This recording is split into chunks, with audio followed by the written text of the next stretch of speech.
Going on, Rock Band 4 and Guitar Hero Live fans, it's time to look at this past week's news and for both games. So let's start with Rock Band 4 first. We had a Valentine's Day themed pack this week. We had 7 songs released. We knew which artists were coming, but we didn't really know what songs those would be.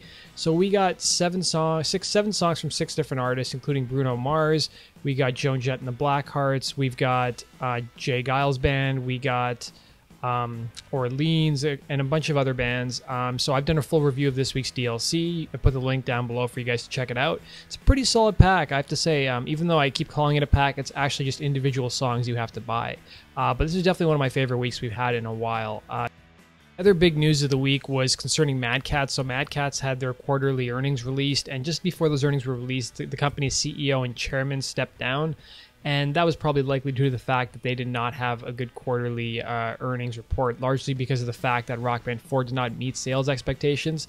However, they did say the game did still have strong sales, and they expected to sell pretty well throughout 2016 as Harmonix releases more DLC and as they also release more content updates for the game. They also talked a bit about Rock Band VR. They didn't go into a lot of detail. They just said if Harmonix needs instruments, they could produce instruments for the game.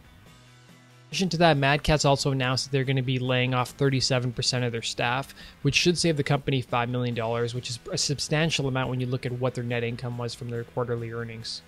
Madcatz also talked about their commitment to Rock Band 4. They're still committed to supporting the game throughout 2016, so you shouldn't have any trouble finding any instruments if you're looking for extra ones. They also said that a large reason why the game did not sell as well as it did, especially in Europe, is because of Guitar Hero Live being priced more aggressively. And they also said the fact that retailers were trying to empty their shelf space and, discount the game, that also cut into their profit margins. I mean, we've seen so many sales for the game and guitar bundle being $79.99, and they said the game and guitar bundle has not sold that well, largely because it's more expensive than the Guitar Hero bundle.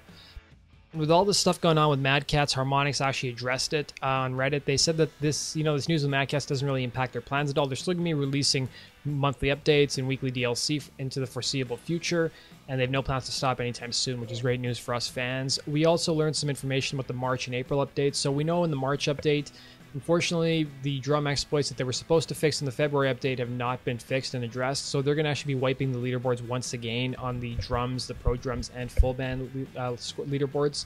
In addition to that, there's going to be some new character assets, some new hair, there's going to be some new adjustments to the career mode as well.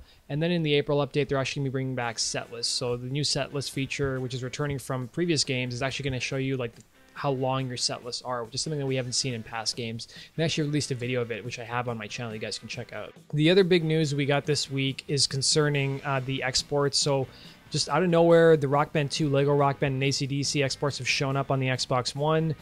So they are available to download if you guys are an Xbox One owner. And if you're on a PS4, Harmonix has said that they should be coming within the next 2 weeks or so. So if you're wondering where the PS4 exports are, probably within the next 2 weeks.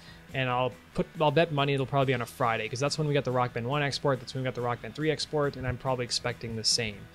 We also got a couple new tidbits of news as well. There's some sales going on for Valentine's Day weekend at GameStop in the US. You can get the game and guitar bundle once again for $79.99. Also, people in Australia, Rock Band 4 is discounted at half price. Rounding out our Rock Band 4 news of the week, we got some more confirmation that practice mode is coming back later this year, and Pro Guitar is never coming back. Harmonix once again said that on Twitter.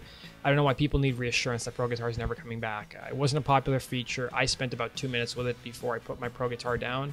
And let's go on to the Guitar Hero Live news of the week. We got some new premium shows, as we do every week. We got some Valentine's Day premium shows.